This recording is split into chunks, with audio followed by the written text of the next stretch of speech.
tardes a todas y todos. Vamos a dar comienzo a la presentación de Sergio Monteiro. Sergio, además de un excelente profesional, es amigo y es uno de nuestros maestros dentro de la kinesiología respiratoria, fundamentalmente del cuidado de los pacientes crónicos. Digamos, la idea de continuar con los Ateneos de la sección es algo que celebramos con Darío, que venimos llevando adelante con continuidad durante todo este año. Y bueno, hoy tenemos la suerte de contar con Sergio para charlar, ¿sí? Esperamos que sigan entrando alguien más. Mientras les cuento que Sergio Monteiro es kinesiólogo del Hospital de Rehabilitación María Ferrer de Buenos Aires.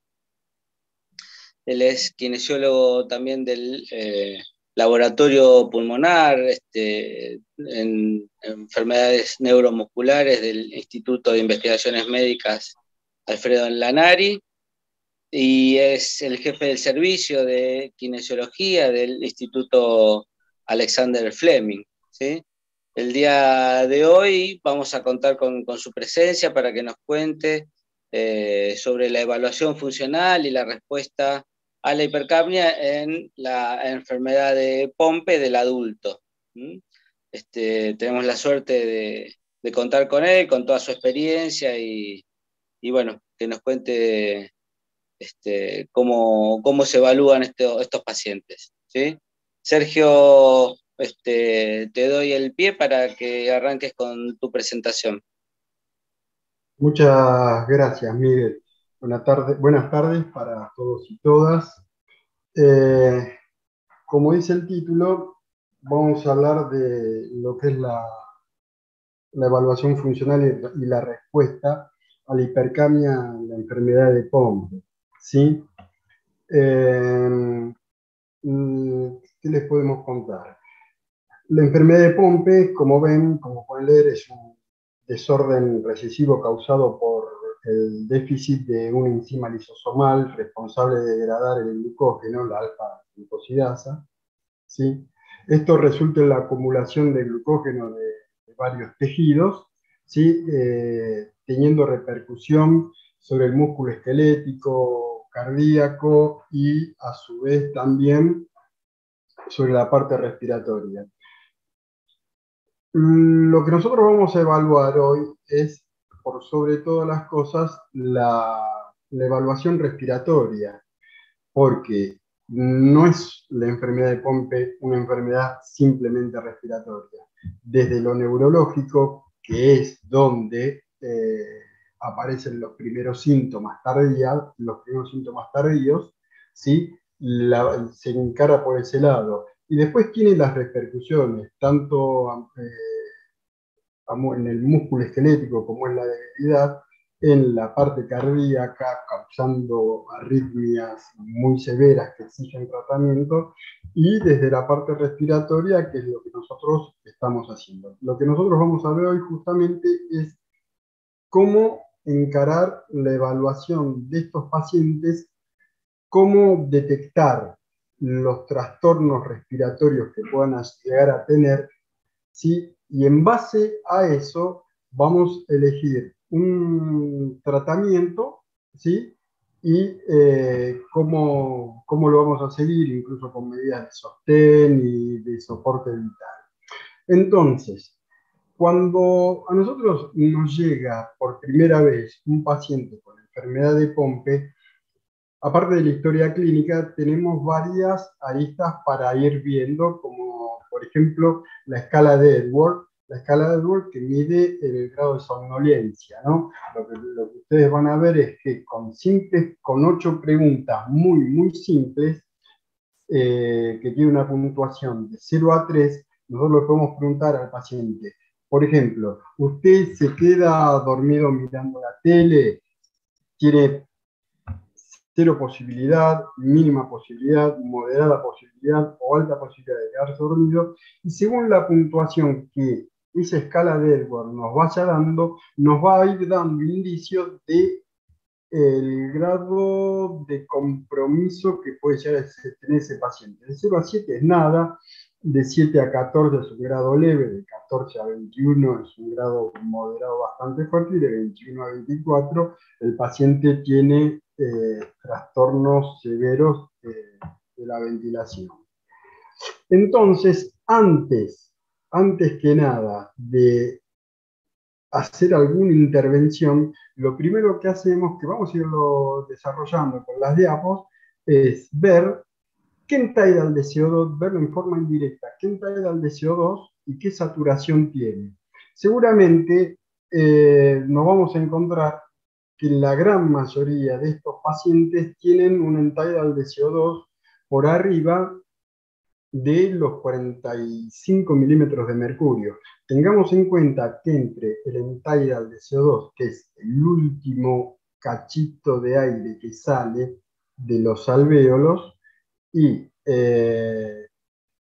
lo que sería la PCO2 arterial, siempre hay 4 o 5 puntos a favor de la PCO2 arterial. O sea que sí, nosotros encontramos que un paciente tiene 47, 48 de entidal de CO2, su CO2 arterial va a estar muchísimo más elevada. Entonces, tenemos que tratar en ese momento de agarrarlo lo más puro al posible. Y por lo general, la saturación en estos pacientes va a estar por debajo, muchos de ellos puede estar por debajo del 95%, lo cual nos da un indicio muy grande que no solo la somnolencia diurna que tiene es muy severa. Eso ya nos empieza a delimitar parte del tratamiento de lo que vamos a ir viendo a posteriori. Entonces, hay varias pruebas para hacer, que acá después está en otra diapositiva, pero una vez que tenemos detectado lo que es el entidal de CO2 elevado y la saturación de oxígeno medianamente disminuida, sí, lo que le vamos a pedir al paciente es que haga lo que nosotros llamamos la prueba, después lo vamos a ir viendo, la prueba de hiperventilación voluntaria máxima, donde le vamos a pedir por 15 segundos que el paciente no es que tiene que estar taquipnéico, sino que tiene que hiperventilar, que es muy diferente.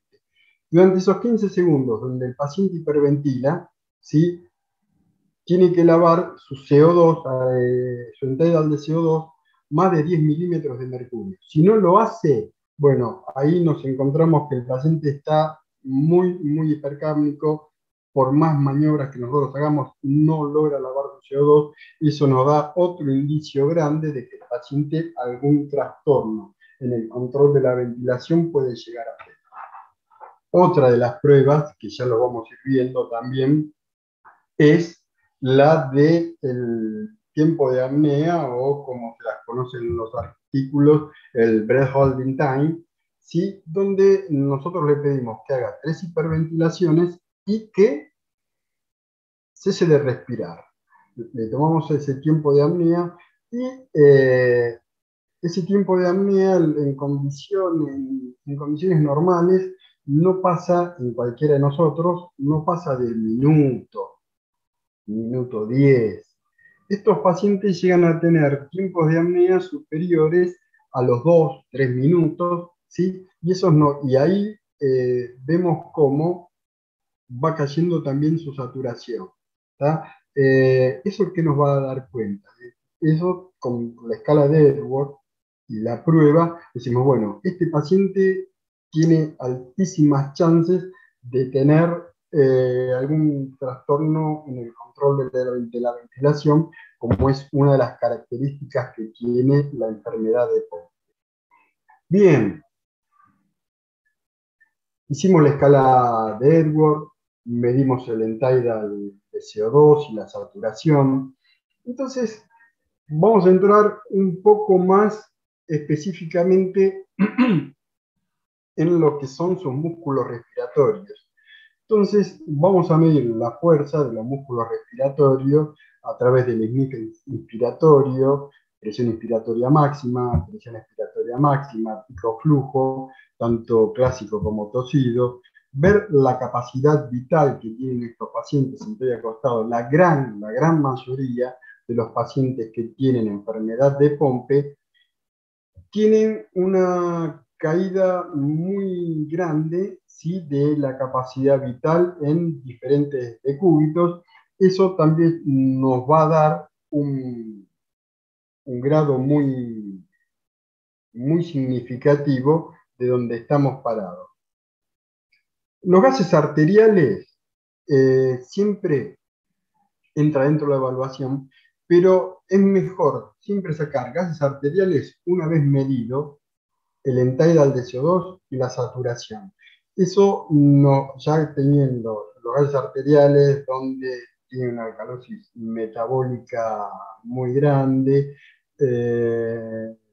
una alcalosis metabólica muy grande, la PCO2 arterial está elevada por 50 milímetros de mercurio, la PO2 quizás no puede estar normoxémico, pero lo van a ver que en estos pacientes, repito, tanto la PCO2 arterial como el bicarbonato y el exceso de base van a estar muy elevados. Es un signo muy característico de estos pacientes. Se pueden pedir estudios durante el sueño, por ejemplo, una saturación nocturna, una poligrafía, una polisomnografía, ¿sí?, donde nosotros podemos llegar a ver una alteración muy severa de lo que son los trastornos del sueño. Por eso estos pacientes viven, ya les digo, por todo lo que venimos hablando hasta ahora, tienen somnolencia diurna, lo cual los lleva a pérdida de la memoria, un trastorno donde su vida de relación prácticamente no se hace imposible, pero sí les cuesta mucho tener una mínima conversación. Como dije antes, cuando nosotros medimos la capacidad vital sentado y acostado, podemos llegar a medirle a estos pacientes, que lo hemos hecho en el laboratorio, la presión transdiafragmática. La presión transdiafragmática, como ya lo saben todos, es el gold estándar para medir parálisis diafragmática. Así que ahora eso lo vamos a ir desarrollando. Y como vedette de todos estos estudios, tenemos el control de la ventilación, que eso lo vamos a hacer a través de la prueba de PCO1, PCO2. Entonces, cuando nosotros evaluamos, tenemos que tener como tal un objetivo, ¿sí? Entonces, nosotros sabemos que estas son enfermedades donde la función respiratoria cae muy lentamente, pero siempre es progresivo y es muy poco sintomática hasta que se desarrollan síntomas muy severos y ahí es muy difícil poder abordar estos pacientes porque ya fueron internados, muchos de ellos cayeron en terapia intensiva, fueron ventilados, traqueotomizados. Entonces, lo que nosotros tratamos de hacer en nuestro laboratorio es a través de la evaluación, es anticiparnos a todo lo que el paciente le pueda llegar a pasar a posteriori. Entonces, tenemos que hacer siempre una especial atención en lo que es la hipoventilación, la tos débil y cómo es el desarrollo de su caja torácica.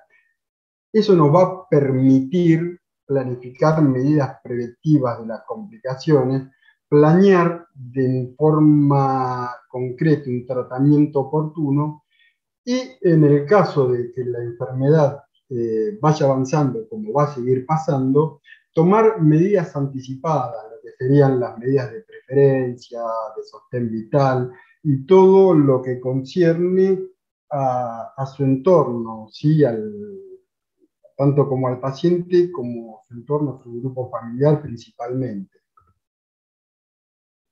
Bien, entonces, como, a ver, ahí está. Como les comentaba antes, la hipercamia crónica de etiología no aclarada. Nosotros nos vamos a encontrar que lo que yo les decía antes, la prueba de hiperventilación voluntaria, donde tiene que descender más de 10 milímetros de mercurio. Cualquiera de nosotros que se haga una prueba de hiperventilación voluntaria va a bajar muchísimo más que 10 milímetros de mercurio, causando hiperventilar durante 15 segundos, no, o sea, nuestro CO2 se va a lavar totalmente, causando mareos. Y nosotros vamos a tener un tiempo de apnea que va a estar los 60 segundos y hasta ahí nomás, un poquito más, pero ya más de 2 minutos uno tiene que estar pensando de que el paciente tiene algún problema y ahí es donde nosotros decidimos hacer la curva de P01, P02 en TAG. Bien. Bien, entonces lo que nosotros estamos viendo acá es, no es un paciente, lo que ven acá, es el paciente con una bigotera, no es un paciente que esté con oxígeno, todo lo contrario. Ponemos la bigotera para poder medir el end-tidal de CO2 y la saturación. Como ven acá, tiene, o sea, todas estas curvitas que ven acá, las de acá abajo, corresponden al end-tidal de CO2, que este paciente tiene 41 end-tidal en ese momento y está saturando 96%, ¿sí? Con la oximetría de pulso correspondiente. Medimos la saturación, medimos el end-tidal de CO2, hacemos gases arteriales y ya empezamos a tener una medida. Ahora bien, tenemos que evaluar la fuerza de los músculos respiratorios. ¿Cómo la evaluamos? Bien, a través de esto, como se corre, la medimos a través del NIF nasal. Como ustedes ven acá, el paciente tiene una oliva conectada a una de sus narinas y simplemente tiene que hacer el gesto de como que estuviera oliendo una flor. ¿Sí? Entonces, el NIF nasal es una maniobra que es análoga a la pluma. Nos va a servir para lo siguiente. Primero, eh, para, para medir la fuerza de los músculos respiratorios en caso de que el paciente no pueda realizar una maniobra de pluma.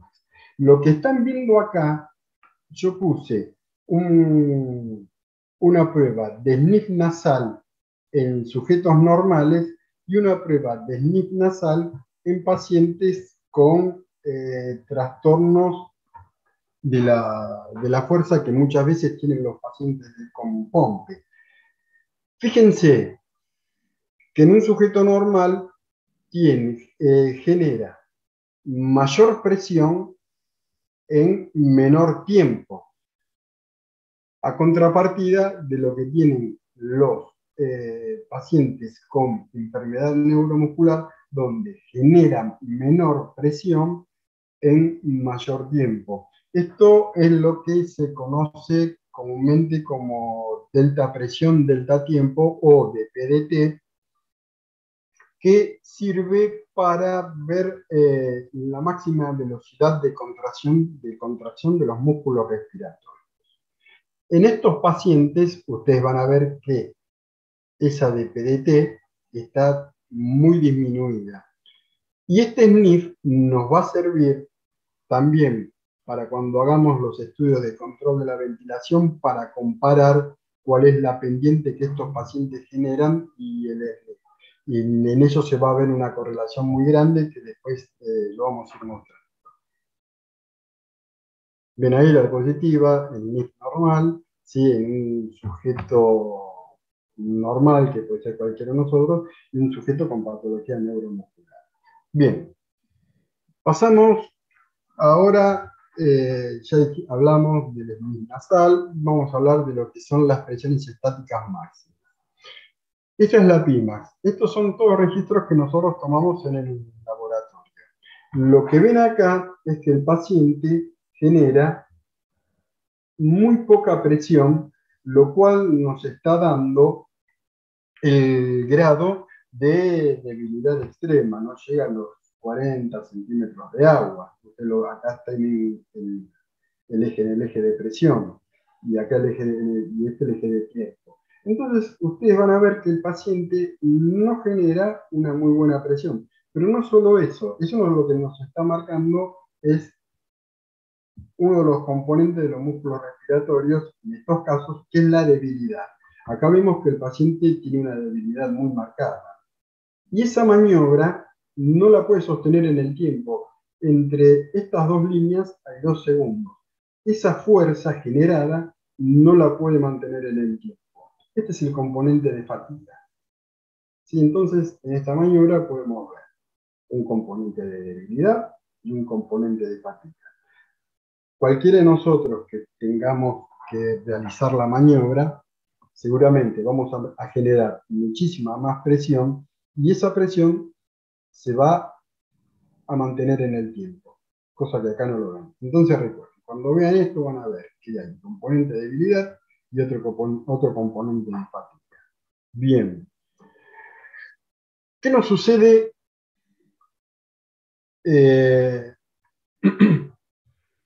La PIMAX nos va a dar la fuerza para poder mantenerla, nos da una medida de cómo poder mantener quizás en el tiempo la respiración. Y la PEMAX lo que nos va a mostrar es la capacidad, por ejemplo, de oxígeno que puedan tener los pacientes. Entonces yo puse, este ejemplo es de un sujeto normal donde tiene una PEMAX casi llegando a los 120 centímetros de agua. Más normal que eso es imposible. ¿Qué nos sucede cuando nosotros vemos que tenemos pacientes con patología neuromuscular? ¿Sí? Lo que vemos acá es que el paciente no llega a generar mucha presión, no la puede mantener en el tiempo. O sea que estamos hablando acá del componente de debilidad y del componente de fatiga. Eso hace que, eso lo que va a lograr es que el paciente tenga una tos inefectiva y nosotros tengamos que ir proyectando cuáles son los elementos que vamos a poder tratar. ¿Sí? Entonces, vimos lo que es el esmig nasal, vimos también lo que son las maniobras estáticas máximas, ¿sí? Y ahora vamos a evaluar la indemnidad vulvar, ¿sí? A través de lo que es el pico flujo clásico y el pico flujo torcido. Ahí ahí ven, no se ve, o sea, se ve cómo se hace la maniobra, ¿sí? Donde el paciente no se le tapa, sin tapar la nariz ni nada por el estilo, le pedimos que se llene de aire y que sople lo más fuerte y largo posible y eso nos va a dar una medida. Después pedimos que, de la misma manera, tome mucho aire y que trate de toser dentro del equipo de pico flujo. Cuanto más diferencia pueda llegar a ver hacia arriba, hacia adelante, menos compromiso puede llegar a menos compromiso vulvar seguramente va a tener el paciente. Entonces, ¿qué evaluamos a través del pico flujo? Indirectamente la fuerza de los músculos respiratorios en ausencia de obstrucción bronquial. Entonces, el pico flujo tóxido nos va a dar la intensidad.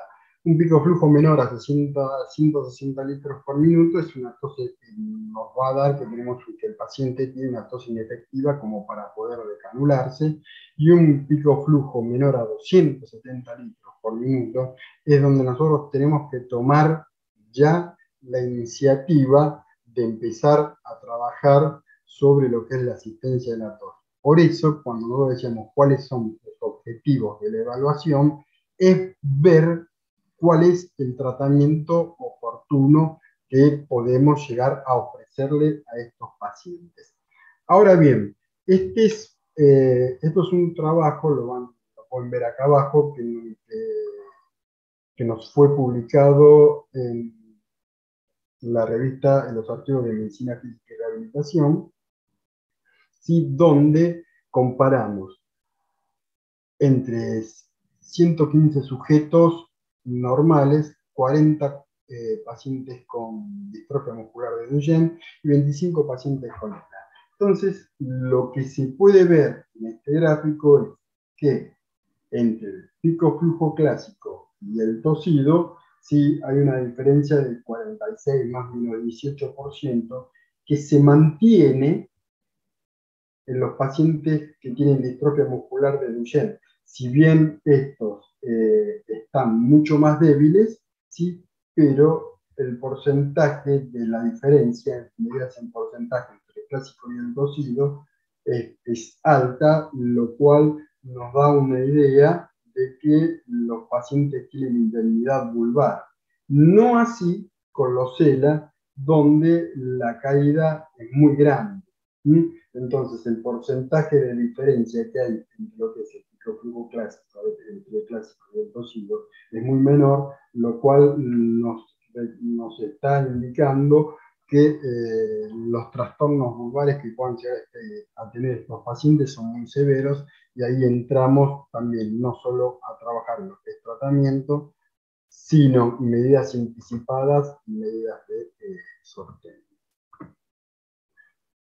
Este mismo trabajo, ¿sí? Podemos ver a través de un gráfico de concordancia, ¿sí? Donde se traza una línea de identidad y podemos ver que los sujetos normales están todos por arriba de la línea de identidad, ¿sí? Lo cual nos muestra que no solo tienen fuerza, sino que tienen indemnidad vulvar. ¿Qué sucede con los pacientes que tienen distrofia muscular de Duchenne? Muestran todos una gran debilidad, pero estando por encima de la línea de identidad, lo cual no sucede con los pacientes con ELA, donde prácticamente están todos sobre la línea de identidad. O sea que uno les pide que sople y el paciente va a medir un determinado pico flujo. Lo mismo va a suceder cuando le pidamos un pico flujo tosido. Eso nos está mostrando que la alteración vulvar que están teniendo es muy grande.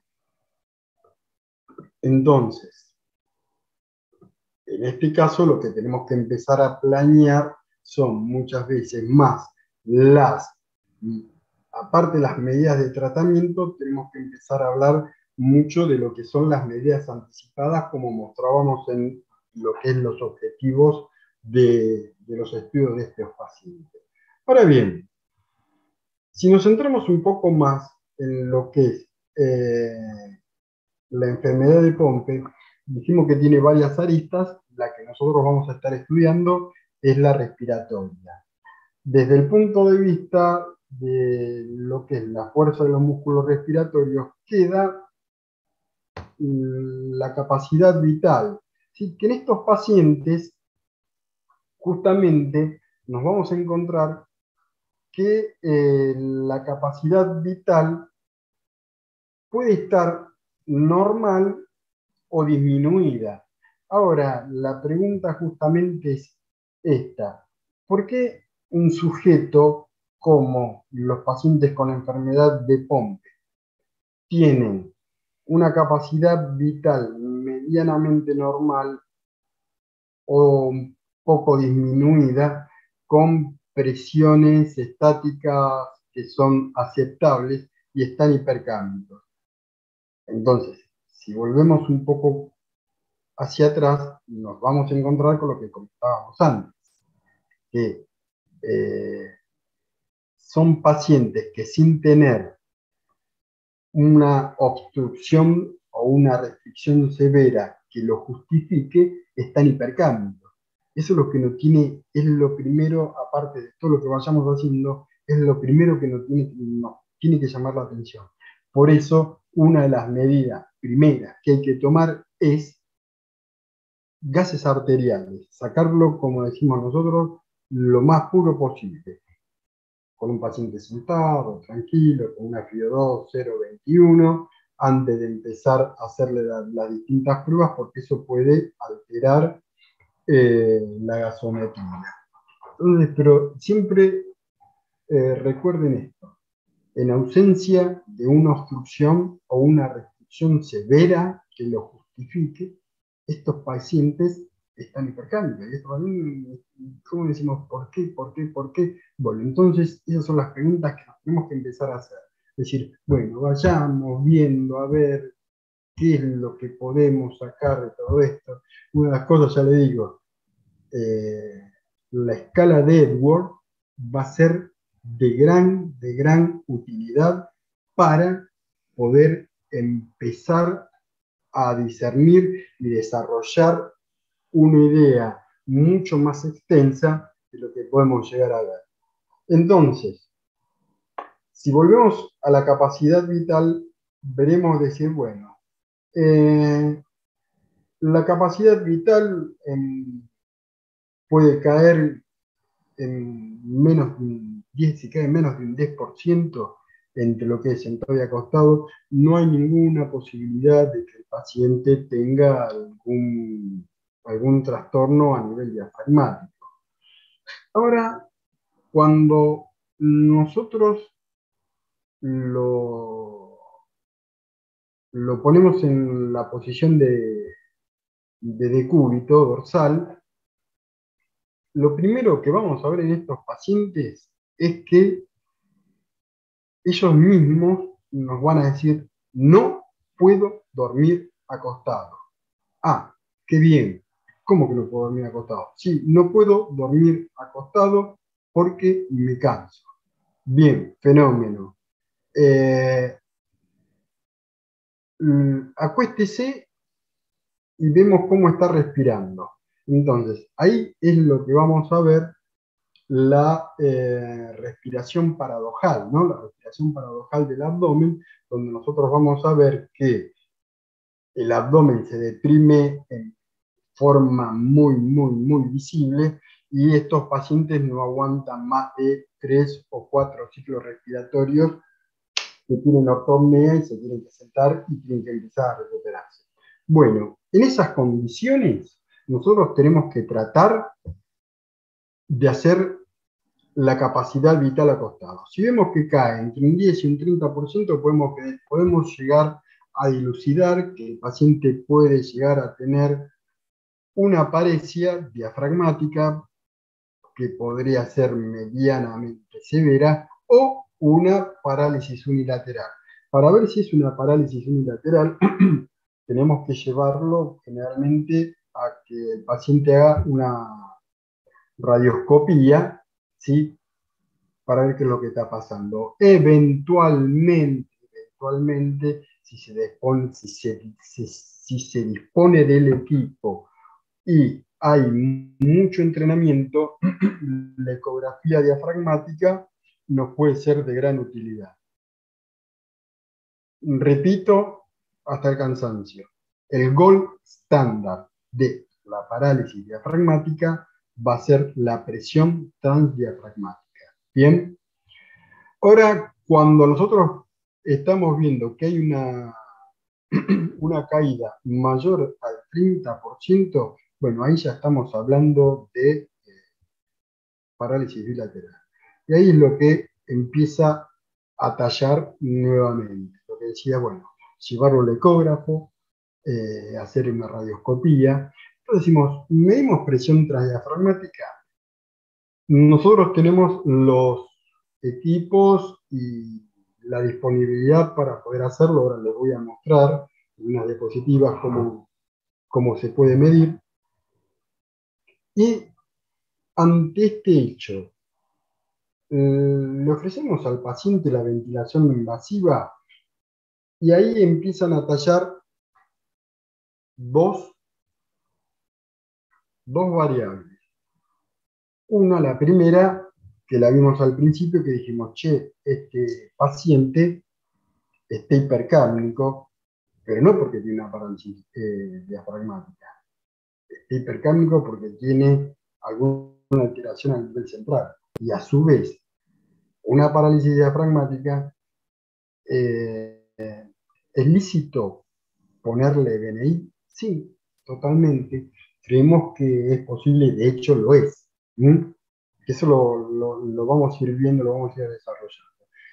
Bien, entonces dijimos, uy, miren esto, el paciente tiene una parálisis diafragmática. Entonces, lo que ustedes ven como pre-BD es sentado y post-BD es acostado. Ustedes ven que el paciente sentado tiene una capacidad vital de 2,76 litros, que es un 47% de su valor predicho. Es una caída bastante significativa. ¿Qué sucede cuando hacemos la capacidad vital acostado? Tiene prácticamente 1 litro, lo cual es una caída del 61%. Lo que ustedes están viendo en la curva flujo-tiempo es en rojo el paciente sentado y el paciente acostado. Entre esto y esto hay, 65, hay un 61% de caída. Más visible que en la curva flujo-volumen, ¿sí? Acá lo ven, en rojo al paciente sentado y en azul al paciente acostado. Ante esto, nosotros tenemos que tomar la determinación de decir, bueno, este paciente necesita ventilación invasiva. En otro contexto, con esta capacidad vital, si no tuviera este trastorno diafragmático, nosotros no le haríamos ventilación invasiva, ¿sí? Pero la necesita porque hay otro trastorno, que es lo que le decía antes. Es un paciente que con esta capacidad vital no podría estar hipercápnico, pues el paciente lo está. Entonces, de una u otra manera, la ventilación invasiva en él va a ser necesaria. Ahora bien, le hicimos la espirometría, sentado y acostado. Entonces decimos, bueno, vamos a poner los balones. Entonces se ponen dos balones, ¿sí? Que es uno esofágico y otro gástrico, y la diferencia entre ambos nos va a dar lo que es la presión transdiafragmática. Ustedes van a ver acá que esto lo hacemos con la prueba del SNP. El SNP inspiratorio, ¿sí? En condiciones normales, la presión gástrica, que es análoga a la presión pleural, es una presión negativa. Y en este caso, lo que nosotros vamos a ver es que la presión gástrica, que tendría que ser una presión positiva, se convierte en negativa.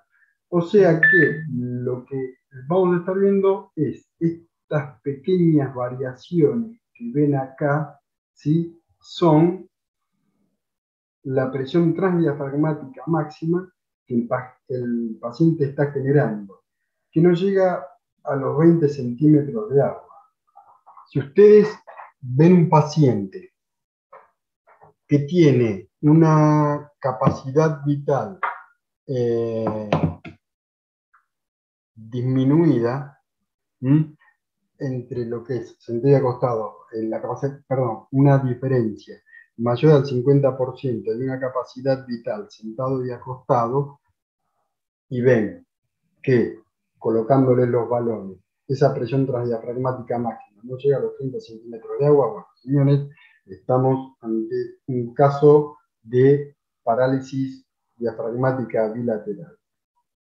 Lo pudimos ver en forma indirecta con la radioscopía, lo pudimos ver en forma más directa con la capacidad vital y lo podemos ver de manera mucho más palmaria cuando medimos presión transdiafragmática, ¿sí?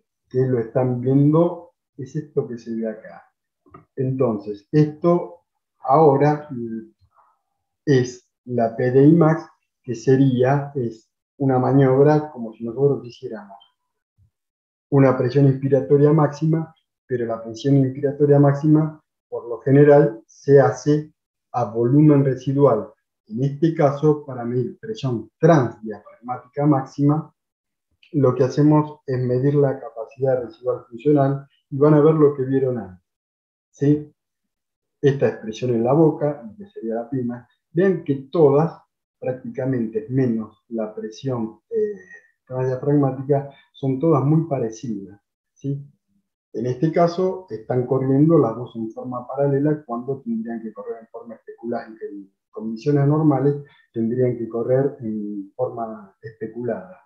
Ustedes ven la presión esofágica y la gástrica, y la consecuencia de ello, esta que ustedes están viendo acá, como decía antes, es una presión transdiafragmática menor a 30 centímetros de agua.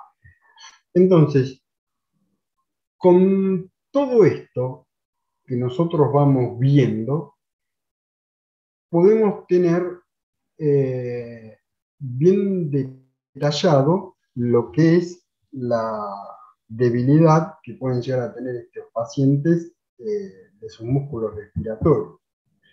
Pero nos queda por ver otra parte, que es lo que sería o es el control central de la ventilación, que sería la vedette de todo esto.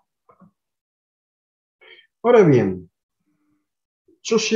los voy a sacar un poquito del tema, ¿no? Si nosotros tenemos pacientes con atrofia espinal o distrofia muscular de Duchenne, seguramente ellos tienen debilidad de los músculos respiratorios y del diafragma. Ahora, ¿por qué? Si en la enfermedad de Pompe hay una diferencia muy grande entre la capacidad vital sentado y acostado, y no la hay en los pacientes con distrofia muscular de Duchenne. ¿Sí? Entonces, podemos hablar de lo que es la debilidad simétrica y asimétrica. ¿Mm?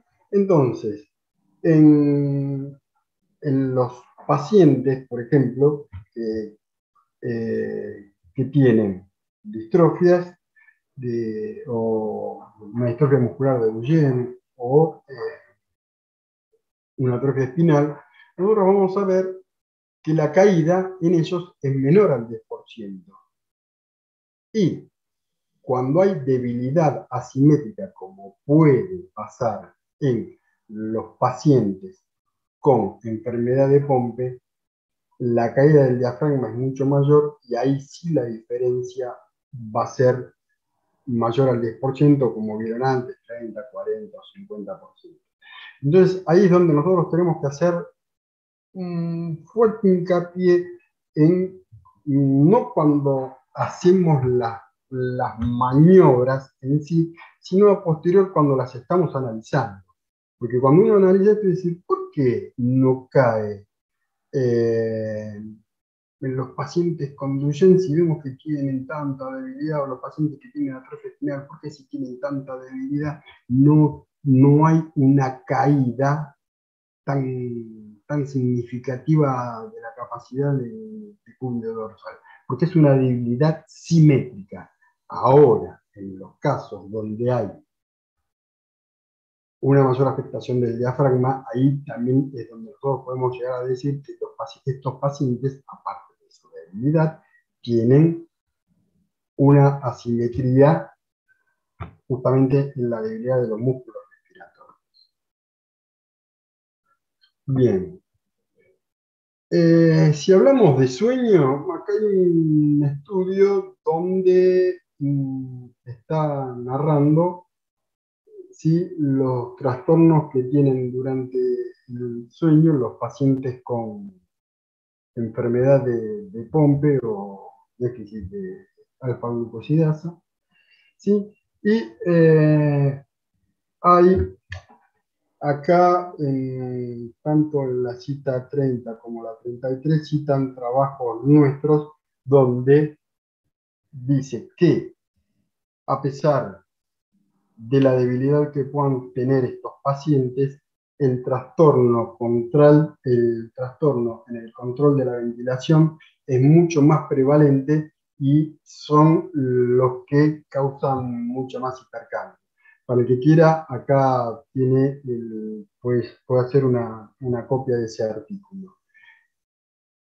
Entonces, ya vimos lo que eran los trastornos que pueden llegar a tener los pacientes a través de la debilidad de los músculos respiratorios, midiéndolo a través de la fuerza, la capacidad vital sentado y acostado, los trastornos del sueño y todo lo que ello conlleva. Bien,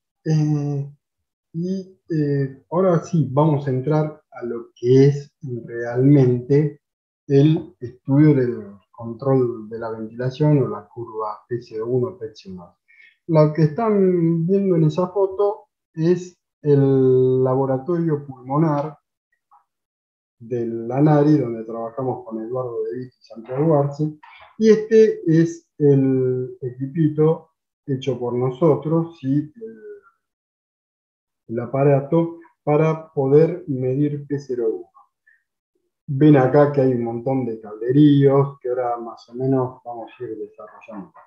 La prueba del control central de la ventilación es una prueba que consta de 2 minutos de un periodo basal donde nosotros, el sujeto va respirando a través de una boquilla, hay un circuito inspiratorio y un circuito expiratorio, lo que de acá es una válvula de Hans-Rudolph, ¿sí? Que funciona, hace las veces de válvula unidireccional, ¿sí?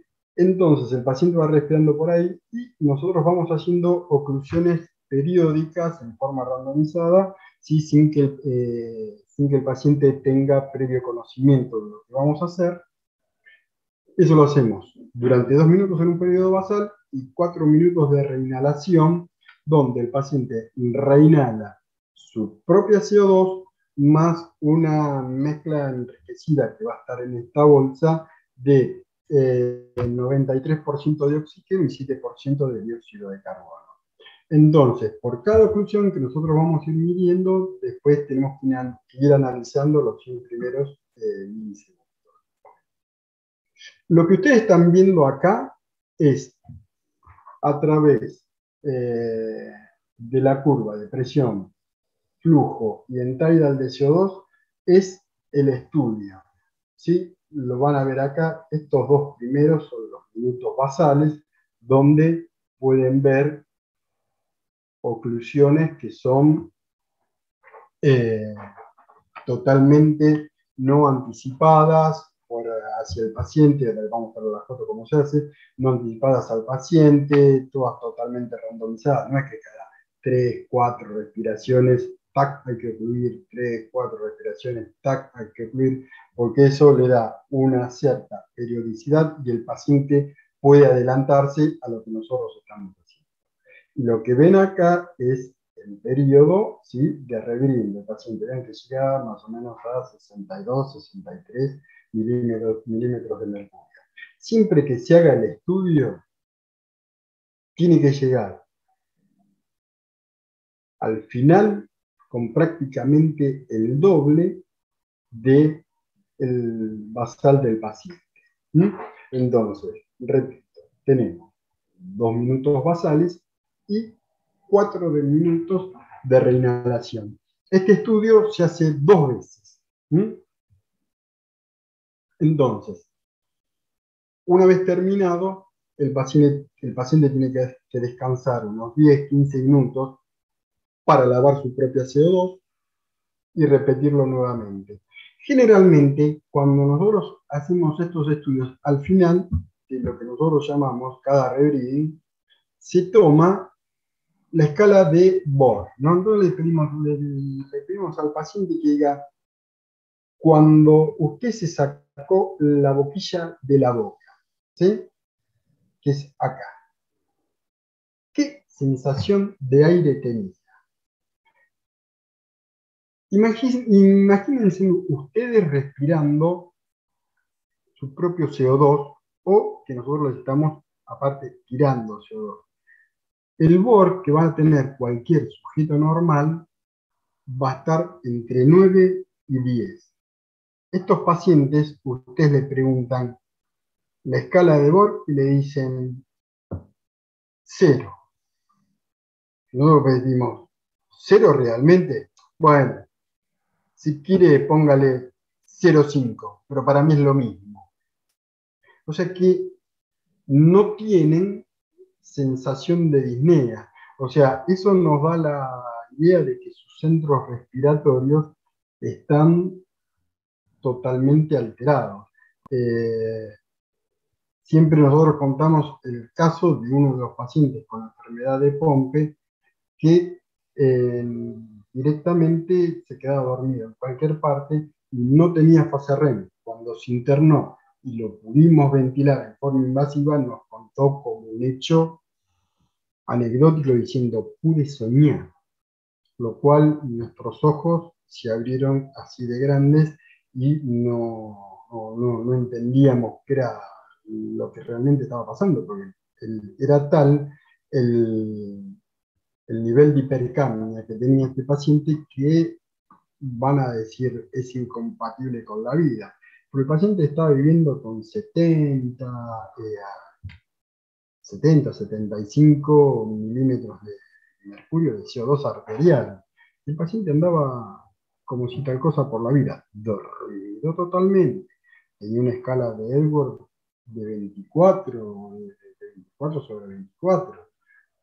Y la gran mayoría de estos pacientes tienen ese tipo de trastorno. O sea que no tiene que llamar la atención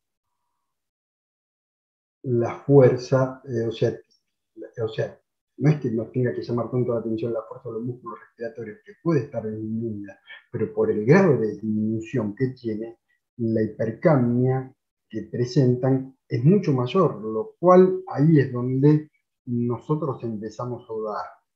Acá algo raro está pasando.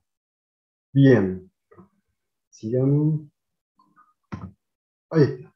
Entonces, lo que ustedes, este es el mismo estudio que yo les mostré antes en los dos periodos. Este es el periodo basal, acá ven las oclusiones, ¿sí? Acá el paciente está inspirando, cuando el paciente expira, cuando está expirando, nosotros vamos ocluyendo la válvula inspiratoria y se marca esta presión. Ven que están todas a flujo cero. Esto es durante el periodo basal, donde ustedes ven que la caída de CO2 se mantiene siempre en una misma curva, podríamos ya decir.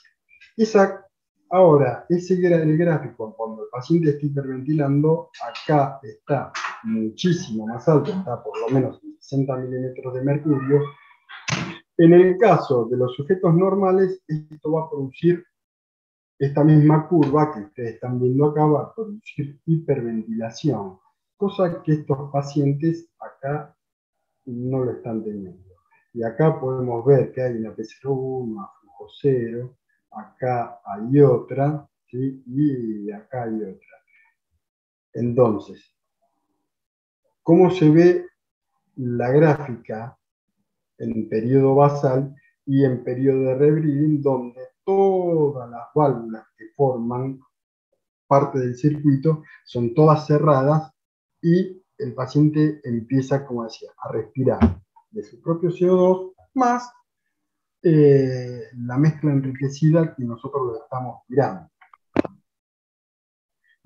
Bien, hay un ruido por ahí.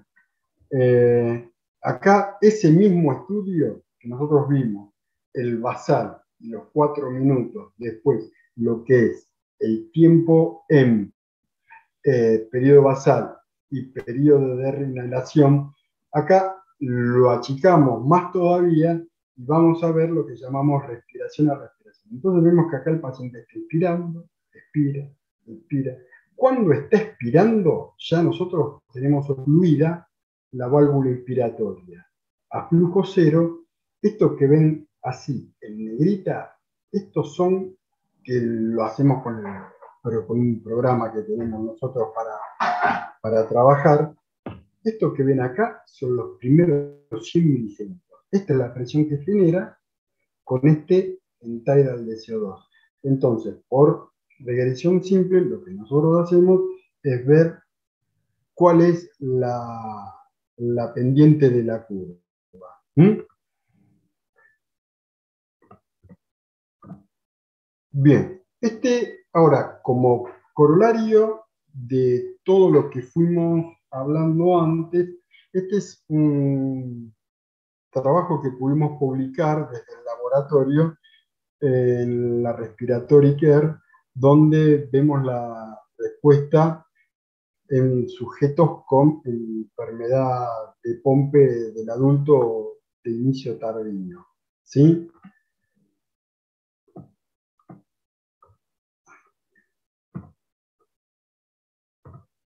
Bien, dentro de los estudios pudimos machear junto por edad, ¿sí? Un grupo control de 51 pacientes y el grupo de pacientes con enfermedad de Pompe, donde podíamos ver la media, ¿sí? De la entrada del CO2 de los pacientes con los sujetos normales, ¿sí? Y el delta P01, P02, ¿sí? De los pacientes con los sujetos normales, siendo muy significativa. ¿Qué pasó? Uno va a decir, ¿midieron solo pacientes? No, no solo tuvimos, para poder tomar una medida de lo que es la normalidad, tuvimos que agrupar más de 150 pacientes, ¿sí? E ir machándolos por edad para ver a quienes les podía llegar a corresponder más o menos el grupo que esté en consonancia con el grupo etario de los sujetos normales.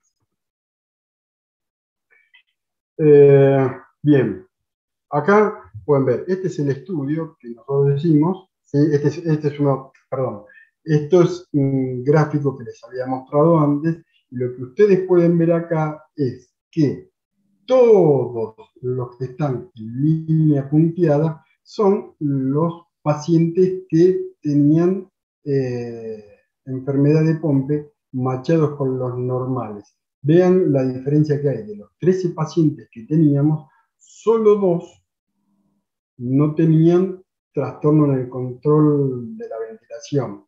Y uno de los pacientes estaba casi ahí entrando dentro del círculo, ¿no? De la caída significativa. Entonces, los sujetos control están dentro de este triángulo, que serían los círculos negros que ustedes ven acá, y los pacientes con Pompe, que son todo esto que ustedes están viendo acá abajo, estaban acá arriba. Vean de dónde parten los sujetos normales, que todos parten de un end-tidal de CO2 menor a 40 milímetros de mercurio, y los pacientes que tienen Pompe parten, muchos de ellos, por arriba de los 50 milímetros de mercurio. Ahí está la gran diferencia, ¿no? Entonces nosotros decimos, bueno, a ver, si lo comparamos con los normales, ¿sí? Tienen una caída muy grande. Esto es lo que hay que estudiar más allá de todo lo que hayamos hecho, que no solo nos va a servir para tener, poder objetivar bien lo que estamos haciendo, para decir, bueno, cuál va a ser el tratamiento de todos estos pacientes, sino que también todas estas mediciones, medir, para nosotros va a tener un fin académico, ¿sí? Entonces, vean cómo es la caída, ¿sí? De la capacidad vital en los pacientes que tienen enfermedad de Pompe, y cómo es que son las partes más significativas que tenemos que tomar de esto, es la caída de la capacidad vital y el tiempo de apnea totalmente aumentado, más o menos, tiene 93, 94 prácticamente segundos, más o menos 40 segundos. Es un tiempo bastante prolongado que tienen estos pacientes, ¿sí? Ahora bien, ¿qué sucede? Porque nosotros dijimos, che, qué lindo, qué fenómeno. Vamos a hacerle la P01, ¿no? A estos pacientes y con estos gases nos encontramos, esto estoy hablando porque nos tomamos el trabajo de buscar uno de los pacientes más puros y tomar el mismo paciente, ¿no? Y digo, a ver, bueno, este paciente cuando llegó a la consulta tenía estos gases que ustedes están viendo acá, hicimos la curva P01, P02, por acá se mueven los normales, y el paciente estaba por acá abajo, lo cual nos está demostrando que tiene una curva plana, que se ve acá en los números, lo que nos está diciendo este número de 0,003 es que por cada milímetro de mercurio que aumenta el entidal de CO2, la presión, la T01, aumenta a 0,03 centímetros de agua. O sea, nada. Ahora dijimos, bien, por todo lo que vimos anteriormente, que es la caída de la capacidad vital, la caída de las presiones, eh, más el trastorno a nivel central que pueda llegar a tener, este paciente necesita ventilación invasiva. Dijimos, bien, pongámosle ventilación invasiva, démosle 2 meses tranquilo de recuperación, donde el paciente lo vaya haciendo la noche, su ventilación invasiva y que trate de hacer su vida de relación lo más normal posible. A los 2 meses lo citamos de vuelta, le hacemos estos gases que ustedes están viendo acá, ¿sí? La caída que hay, cómo disminuyó la CO2 entre un estudio y otro, cómo se normaliza, se tiende a normalizar el pH, cómo cae el bicarbonato. Y no solo le hicimos de vuelta la escala de Edwards, que antes nos daba prácticamente 24 sobre 24, caía a más de la mitad. Bueno, eso nos está diciendo algo. Le hacemos gases arteriales, los gases normalizan y le hacemos otra vez una curva de P01 en tidal de CO2 y nos sigue dando plata. Esto me hace acordar a cuando yo era chico, un joven residente del Hospital de Clínicas, donde pacientes ventilados por mucho tiempo nos decían, sobre todo los EPOC, hay que resetear los centros respiratorios. Nos desgañotábamos la mente, nos devanábamos los sesos, estudiando, pensando cómo resetear los centros respiratorios. Cuando me fui al LANARI y empecé a trabajar en investigación sobre estos temas, me di cuenta, y acá lo ven, que los centros respiratorios no se resetean. En todo caso, con la mejoría que hay acá, tienen tratamiento. ¿Sí? O sea, cuando alguien dice resetear centros respiratorios, no se resetean, porque si ustedes dicen, a ver, ahora, los gases mejoraron, pero la respuesta sigue siendo plana. Bueno, probemos con sacarle una semana a la BNI. Nos vamos a encontrar con que el paciente vuelve a estar en estos niveles de hipercapnia o más todavía, porque el acostumbramiento que tuvo al utilizar la BNI, cuando uno se la saca, el trastorno se exacerba Entonces decir, bueno, pongámosle de vuelta la BNI, pone la BNI y vuelve a niveles normales. Entonces uno no puede estar haciendo, ya hizo el ensayo error, es una vez, sacándole la BNI, volvimos para atrás, bueno, dejemos la BNI puesta. Y ahí está la respuesta real de que esos centros respiratorios no se resetean. ¿Sí? Entonces, para ir concluyendo, quedan muy pocas cosas. ¿Qué tenemos que ver?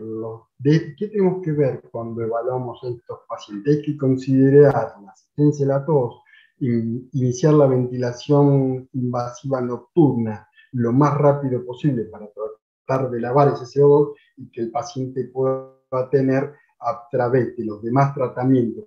Por ejemplo, el tratamiento por excelencia, no, esto desde el punto de vista respiratorio, desde el punto de vista neurológico, el tratamiento por excelencia, que es lo que nos ayuda a nosotros desde el punto de vista respiratorio, es el reemplazo enzimático, que lo tienen que hacer transfusiones cada 15 días, donde les van haciendo reemplazos enzimáticos y eso va ayudando a que los depósitos de glucógeno se vayan limpiando. Entonces, en los sujetos con enfermedad de Pompe de inicio tardío, la hipercapnia era lo que estamos hablando recién. Se debe a dos razones específicamente, que una es la debilidad de los músculos respiratorios, que sin ser una debilidad extrema, pero está, y la segunda es la anomalía en el control de la ventilación. Todo este impacto clínico todavía se sigue estudiando, pero, a ver, acá las referencias para ver, para que vean cuáles son lo que nosotros venimos estudiando sobre el tema. Todo lo que están viendo acá como referencia es todo lo que nosotros, son todos los artículos que nosotros tenemos publicados sobre el tema de lo que es control central de la ventilación. En este momento, la línea de investigación está siguiendo en ver qué sucede entre el PNI y post-BNI. Seguimos buscando y seguimos tratando estos pacientes con la misma sistemática. Es, como dije al principio, es ver la escala de Edwards, sacarle gases arteriales, empezar a medirlo sistemáticamente. Estos estudios, por lo general, a nosotros nos llevan, no lo podemos hacer en un día solo, porque nos agotamos nosotros, porque se agotan los pacientes. Entonces, lo que hacemos, tomamos 2 días para medirlo. El primer día se puede hacer lo que es todo lo que es presiones, gases y presiones, PIMAS, PEMAS, flujo, presión radiofragmática, dejarlo descansar un día, al otro día tomarlo nuevamente y es medir el control central de la ventilación. Esto, por lo menos, entre iniciar y finalizar los estudios, nos lleva alrededor de 4 horas por día. Bueno, pero para nosotros es algo que vale la pena, así que seguimos en la misma línea de trabajo y espero que podamos seguir haciendo muchas cosas más. Y creo que nada más. Muchas gracias a todos por su tiempo. Muy bien. Bueno, Sergio, muchas gracias por la presentación claramente el expertise que tienen en el instituto con este tipo de pacientes es muy importante. Yo dejo abierto por si hay alguna pregunta de la audiencia, aprovechar que está Sergio para poder preguntarle lo que quieran.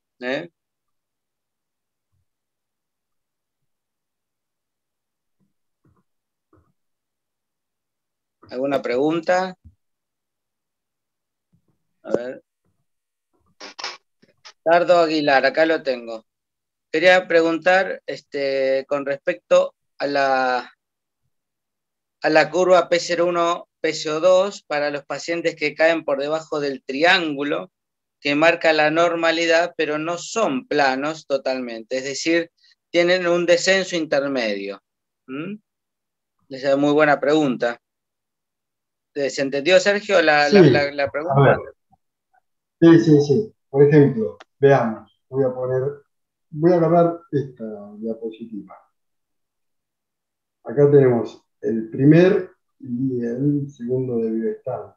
Nosotros vemos que acá los pacientes con POMPE están muy por debajo. Lo que acá la pregunta me están diciendo es que estarían justamente acá, ahí donde estamos viendo la flechita, estarían prácticamente paralelos con el segundo de bioestándar.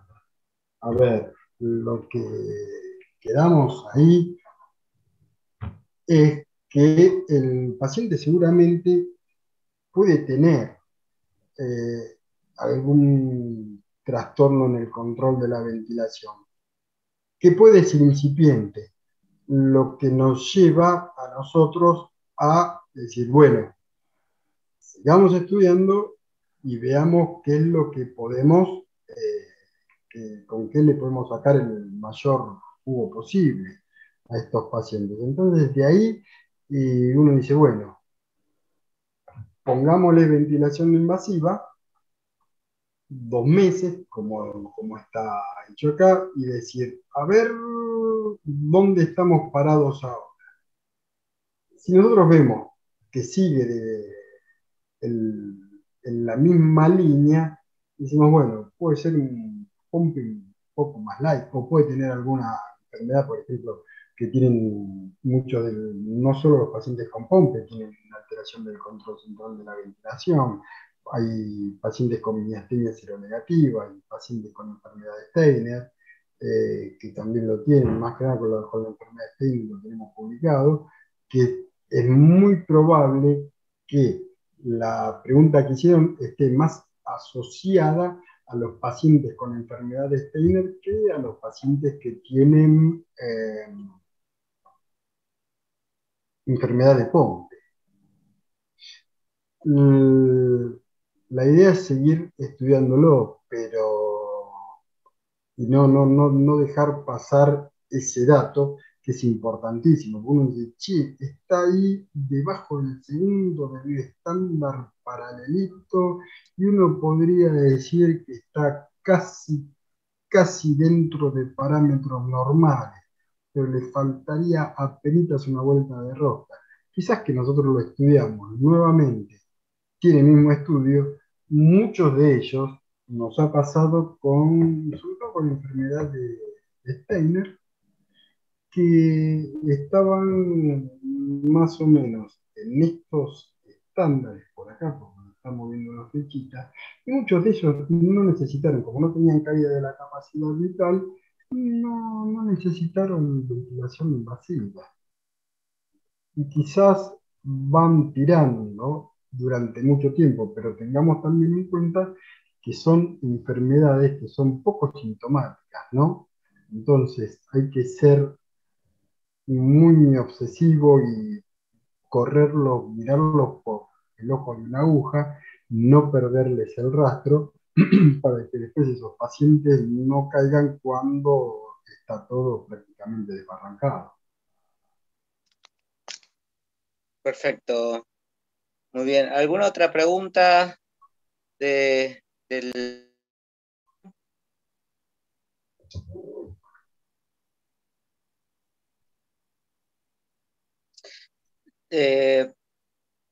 Sergio, ahí vos mencionabas, y por el trabajo que publicaron, que me parece que es un dato a resaltar, eh, Mm.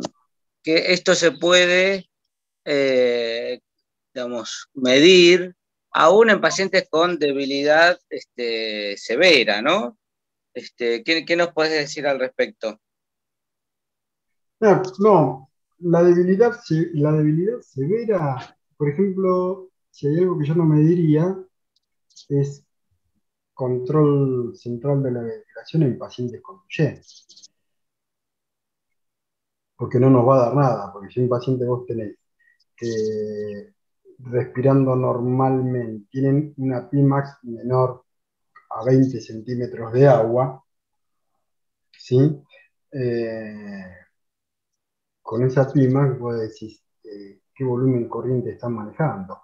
No manejan un volumen corriente mayor a 300 mililitros. Por eso usan la ventilación invasiva diurna y nocturna, hacen maniobras de stacking, pero lo más interesante de decir por qué yo no lo mediría es porque en 3 respiraciones genera mucho espacio muerto y se pone muy rápido hipercálico.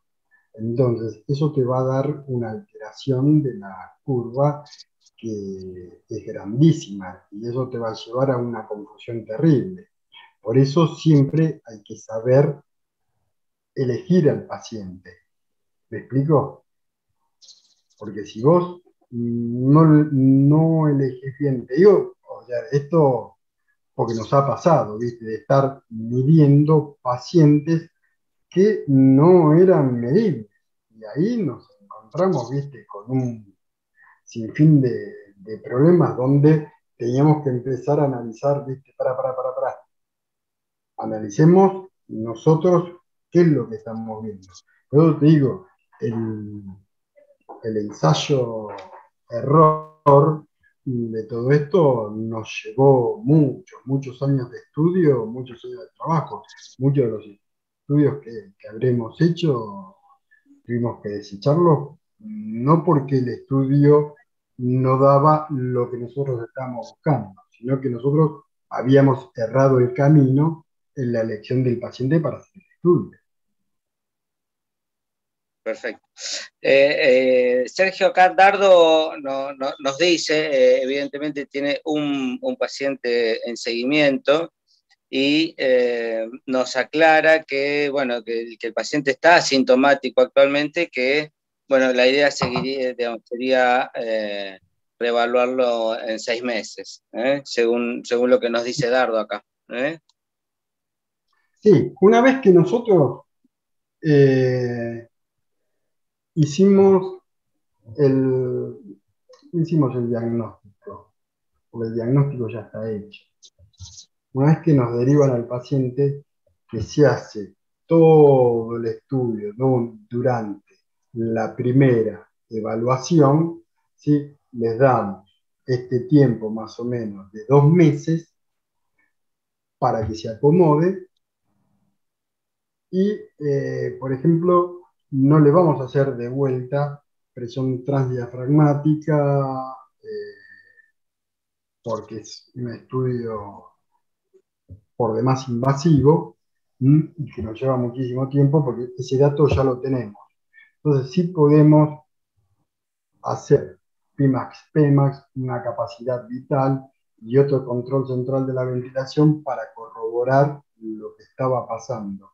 Una vez pasados los 2 meses, ¿sí? Nosotros ya ahí sí, al paciente se lo ve en forma mucho más periódica, por ejemplo, se lo ve a los 6 meses, o hay otros que se lo ve al año.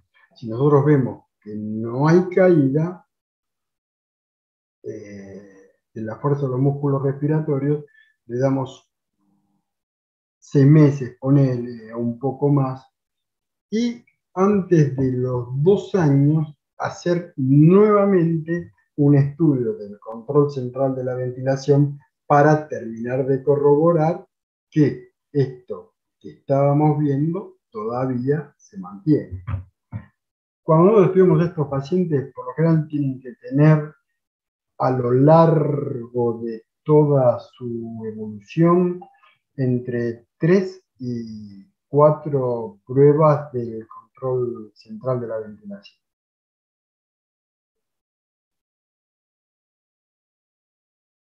¿Mm? Todo eso, bueno, como yo te decía antes, para corroborar qué es lo que está pasando con esos pacientes. Perfecto. Por lo que veo no hay más preguntas acá en el chat. Muchas gracias, Sergio, por la charla, por el Ateneo. No, gracias a Agradezco a usted. todos y todas por conectarse, por participar y los esperamos a todos en el Congreso en Mar del Plata. ¿Eh? Lamentablemente Aprovecho. ya saben que no puedo ir, ¿no? Sí, lamentablemente en nos abandonás, ¿eh? Pero siempre estás colaborando con Razones la sección. familiares me lo impiden. Bueno, Darío, no sé si estás por ahí. Sí, estoy acá. Excelente, Sergio, ¿eh? Perfecto. Todo el Mm. resumen completo de cómo valora un paciente pompe o no pompe. Una charla de gran nivel. Te Bueno, agradezco muchas igual, gracias. Miguel. Muchas Sí, gracias. sí. La vamos a difundir mucho esto por el canal, ahora queda grabado, así que la vamos a difundir por todos los medios posibles. Perdón que hoy no pude estar, estoy en el trabajo y estoy escuchándola, pero no muy activo. Tranqui, tranqui. Bueno, dale. Este, bien. Bueno, muchas gracias a todos y nos estamos viendo. ¿Eh? Que les vaya bien a todos y muchas gracias por este tiempo que me han dispensado, ¿sí? Un abrazo grande Gracias, para Sergio. todos. Hasta Gracias, luego. Darío.